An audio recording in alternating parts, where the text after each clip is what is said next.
everyone, welcome to my channel, and this time presenting you the summary and review of a mind-blowing book, Atomic Habits, written by James Clear. Tiny changes, remarkable results. So, this is a revolutionary way of getting 1% better every day. An easy and proven way of building good habits and breaking bad ones. This is such a practical book, it can change anybody's life. So, this is our author, James Clear, and he is a writer and a speaker focused on habits, decision making, and continuous improvement. We can call him a habit expert. I love the way he writes with a scientific and psychological touch, and this is what made his book the New York Times bestseller. So, the power of atomic habits. Observe this graph. If we do 1% improvement every day, it is scientifically proven that we are 37 times better after 1 year. And if we do 1% decline every day, then we end up going towards zero. The same way that money multiplies through compound interest, the effects of your habits multiply as you repeat them. We have to always be patient. In this graph, this line represents what you think should happen. This represents what actually happens, and this is the valley of disappointment. Actually, we often express progress to be linear. At the very point of time, we think the result will come in a very short period of time, but in reality, they are often delayed. And remember, your work is never wasted. It's simply being stored. It is not until much later that the full value of the previous work is revealed. So, this is the science of how habit works. 4 simple ways of habit formation. The process of building a habit can be divided into 4 steps: cue, craving, response, and reward. To understand this better, look at this. The cue is your phone buzzes. The craving is you want to see what's the message or what the notification. And the response is you grab your phone and see it. Reward? You satisfy your craving to read the message. Grabbing your phones become associated with its buzzing. Second example, you smell a donut shop, you begin to crave a donut, and then the response is you buy a donut and eat it. Reward, you satisfy your cravings. Buying a donut becomes associated with walking down the street. This is the science of habit because all behavior is driven by a desire to solve a problem.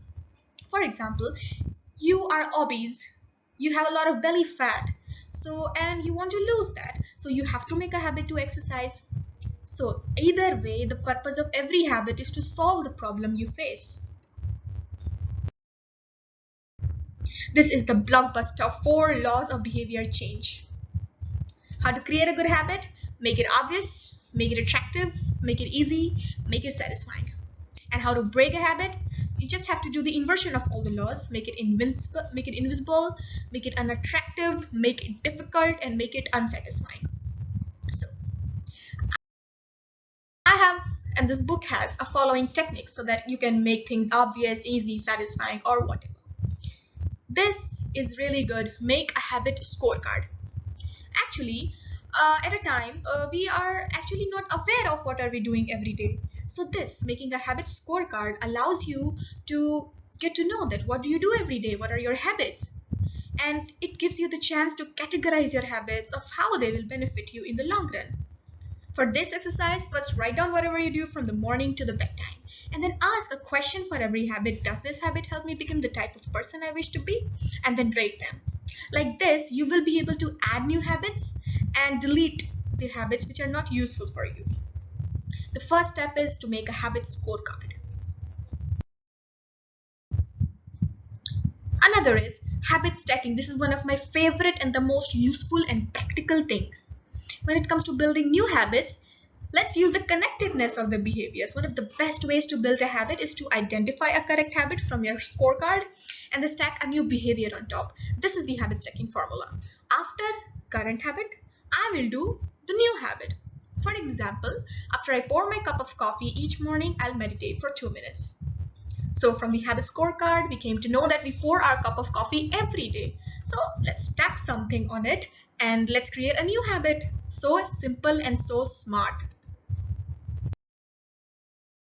This is proven that we mentally assign our habits to the places where they occur.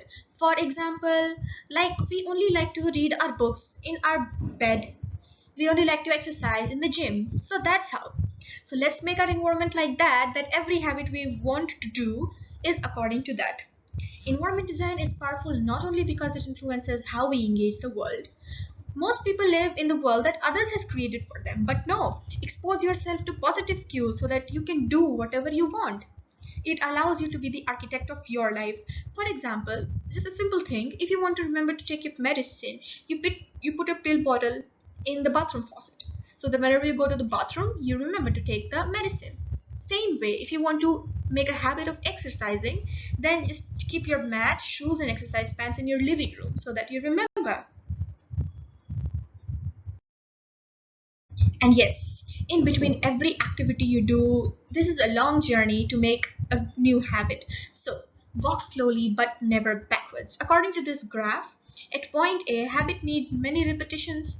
At point B, it gets easier but still requires some conscious effort. And at point C, the habit becomes automatic. So we have to keep repeating it slowly but steadily. Repeating a habit leads to clear physical changes in the brain. This is one of the best techniques, the 2-minute rule. Put the cup, put the coffee cup away, tidy your desk, make your bed, book a doctor's appointment, meditate, exercise. It should take less than 2 minutes. This is what the 2-minute rule states. The more you ritualize the beginning of a process, the more likely it becomes that you can repeat it more and more.